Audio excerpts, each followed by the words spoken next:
When we think about cultural heritage sites, these locations might come to mind. Giant cities, monuments, natural caves, the 7 wonders of the world, known for their rich history and distinct features.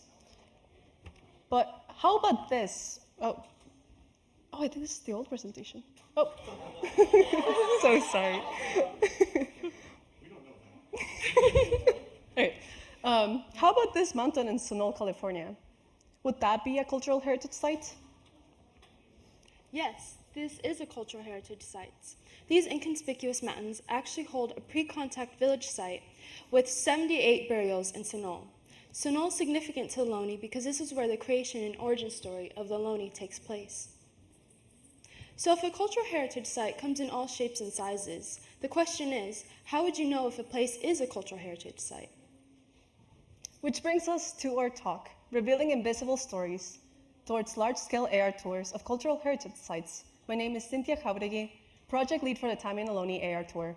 And I'm Isabella Gomez, Muwekma Ohlone Tribe Youth Ambassador, Ohlone Culture Bearer, and consultant on this project. We'd like to focus this talk on the site of our project, Santa Clara University, and start with how SCU honors its heritage. As you can see, on our campus you'll find many Catholic statues focusing on our school's religious history.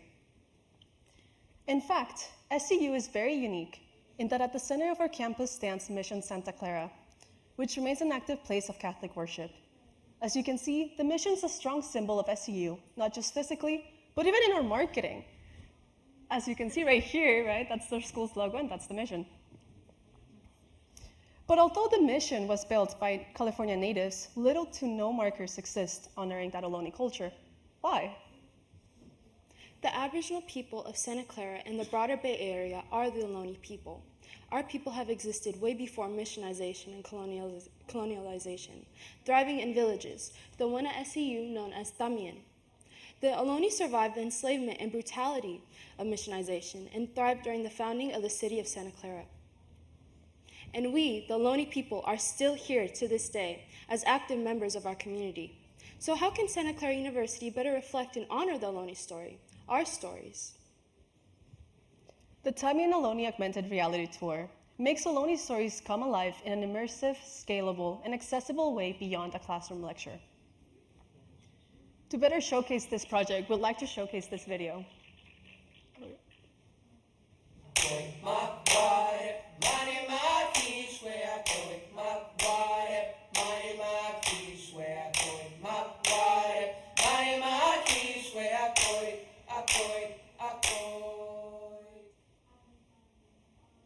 Several Santa Clara University departments partnered with Ohlone tribes once native to the land this campus is on to bring their stories to life with the use of augmented reality on cell phones. For thousands of years, our ancestors called Thámien home. The Thámien Ohlone AR Tour transforms the SCU campus back to what it was thousands of years ago. 3 stops on the tour were launched Monday, but soon visitors will be able to scan QR codes across campus to learn the stories that these tribe members want people to never forget.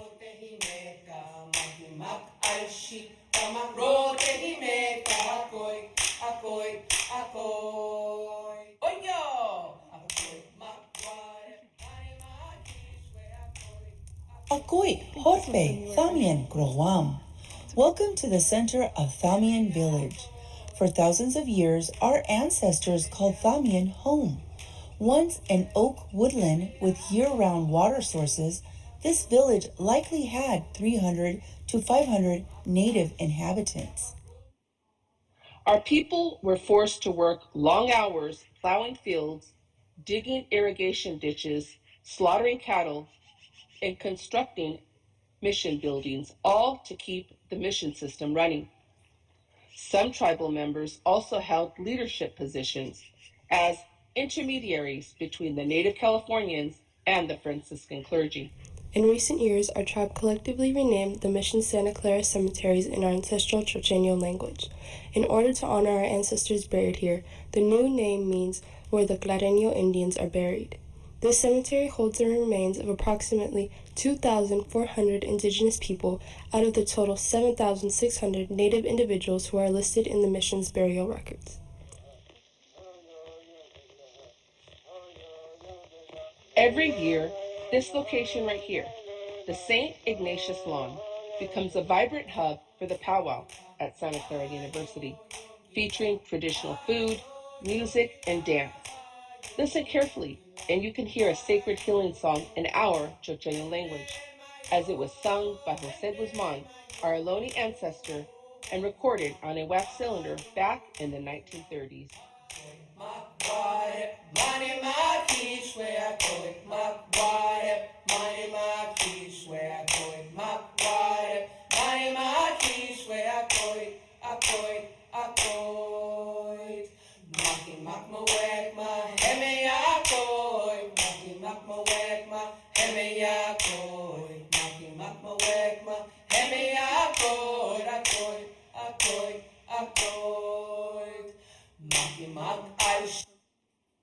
Oh.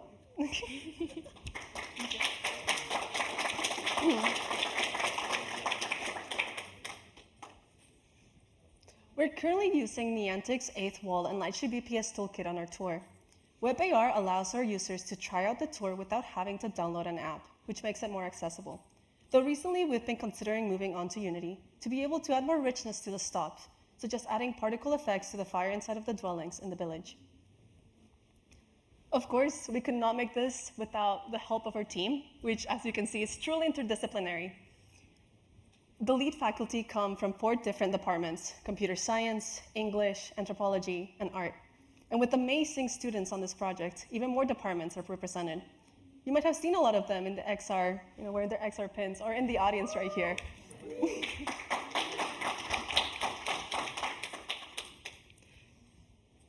This project was co-designed with the Ohlone consultants. This is one of many collaborations that have been fostered through years of collaboration between the Ohlone and SCU since the 1980s. Currently, 2 youth are involved, but with recent interest in XR from the youth at the Ohlone Cultural Campout, we're hoping to have a more participatory design process collaboration in the future. So why use AR to tell the Ohlone story? Why not write a book, create a film, or develop a virtual reality experience? This reason is because it's more easy to reach more people with AR. One of the inspirations for this tour is Hillary Green's Race and Slavery Walking Tour at the University of Alabama. But one of the challenges with that tour is that it's only offered twice a year.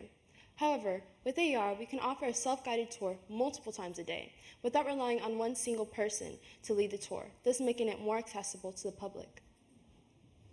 We can also capture the essence of special events that happen once a year.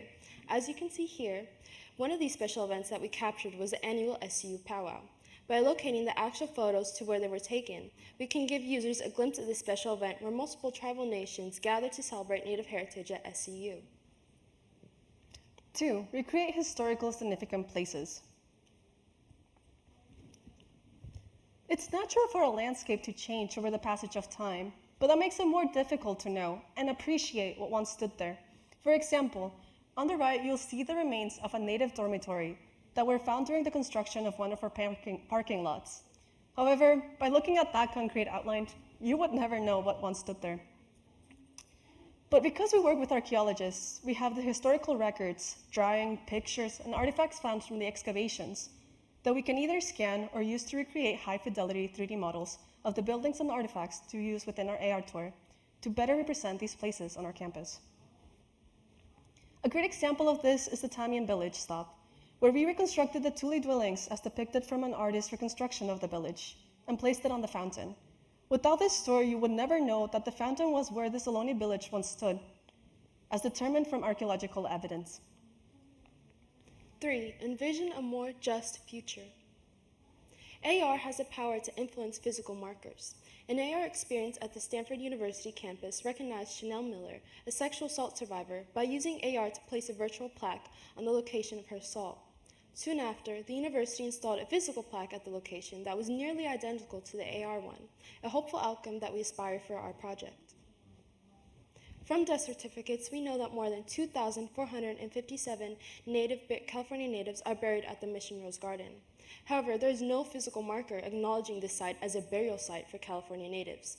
Using AR, we can display the Thámien Ohlone name of this site, which is Gareño Muwekma Ohlone Tribe, where the Gareño people rest. Our last point is how AR can be used to create the impossible.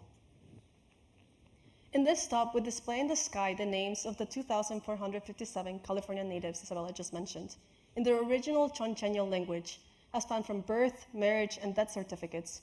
We do this as a way of reclaiming the native heritage of Mission Santa Clara, as not just a place of worship, but also a place where California natives lived, worked, and died during the mission period.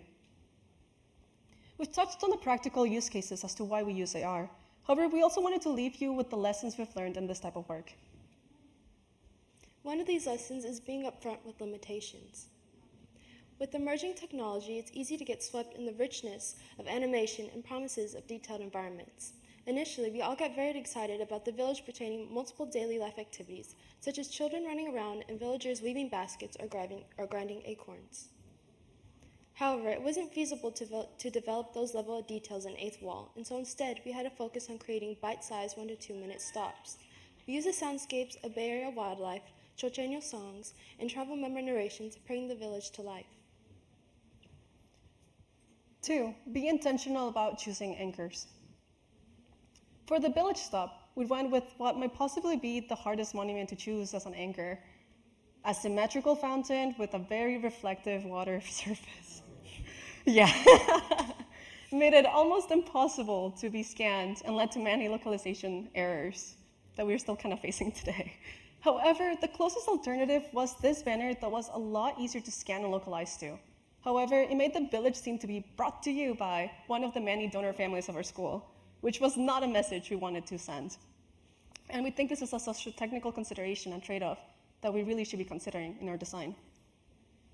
Lastly, we asked to prioritize co-design.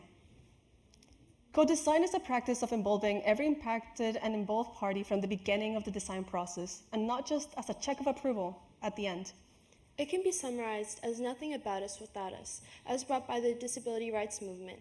But co-designing also includes design justice and participatory design. Really, it's more than just a practice, but a mindset of building a relationship that goes both ways.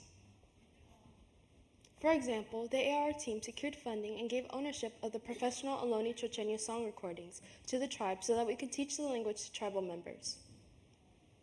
We created a new novel method we call landmark-based affinity diagramming to ensure everyone can participate on determining the most meaningful locations to each story. So where's the project now? On May 4th, we launched the first 4 stops of the AR tour to the public. Here are where the 4 stops are located on campus. And here are our planned stops. We currently have 16 more to go.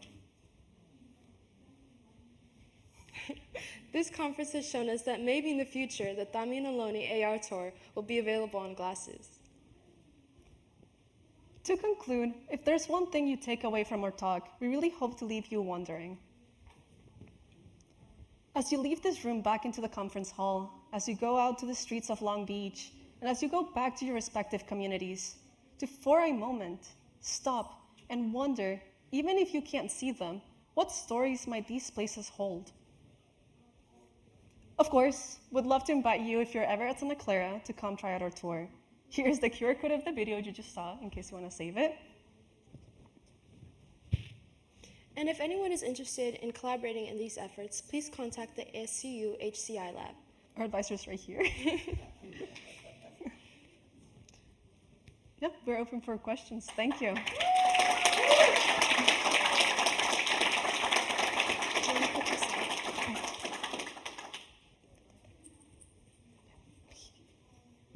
got any questions?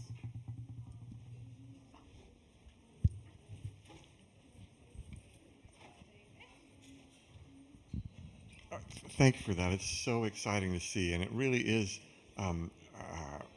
also really exciting that you have 16 more places mapped out. I'm wondering, how was the reception from the Catholic Church itself, and is it possible like I imagine it would be amazing to have this sort of thing at all of the missions, because there's a story to be told that's been missing for a couple centuries now. Did you have any obstacles, I guess is what I'm asking, to from the powers that be that are already there to be able to bring these pre-colonial stories to light? Yeah, I can answer that question. I've been involved with the Ohlone cultural collaboration since I was little. This is something I've been raised in, and a lot of the struggles that come with that is people acknowledging the history of the land and also the brutality of that history. It's very dark. It's hard to grapple sometimes, but we have faced a lot of issues with different missions in the Bay Area. I won't say the specific ones, but this is something that we've always faced, and it's always been a challenge, but we've always made sure to talk about our history as much as we can. So it was really such a powerful and enlightening experience to collaborate with SCU and see that how they were receptive and open to acknowledging their history. Like I mentioned in the presentation, we've been collaborating with SCU since the 1980s, and this is mainly through collaborations on trying to get our cultural remains back of our ancestors. We want to repatriate the remains. That is one of the main goals that we have in the tribe. So because of the years of collaboration, the years of talking to each other, having this connection with different professors and different people that work at SCU, it was kind of what paved the way for this project, essentially. There's also the Ohlone History Working Group, and that's what sprouted of these efforts of having an AR tour that talks about the Ohlone history. So this is honestly one of the rare occurrences where a mission, a Catholic mission, a place of worship actually acknowledges the history of missionization. Unfortunately, it's something that we battle with the other places across the Bay Area that do have mission sites and they don't acknowledge it. But it takes years of effort, honestly, and that's when we need the public to petition with us, the public to learn about the history, to just internalize the history and be so moved by it to where they ask their local communities, hey, what can you do to acknowledge this history and how we can let others learn? But yes, it was really enlightening to work with SCU and see how they were open and how they were ready to help us, to provide us with the tools needed to make this AR tour. And it was a truly amazing experience, but it's something that we want to see at the other missions as well. Amazing, thanks so much. I think we'll all agree that Santa Clara University has some incredible students, so doing some amazing things. And that is the end of our talks today. Hopefully you'll join us for the wrap-up best of in the main hall at, I'm being blinded here, 3:45. And yeah, thank you so much and hope you have a lovely day.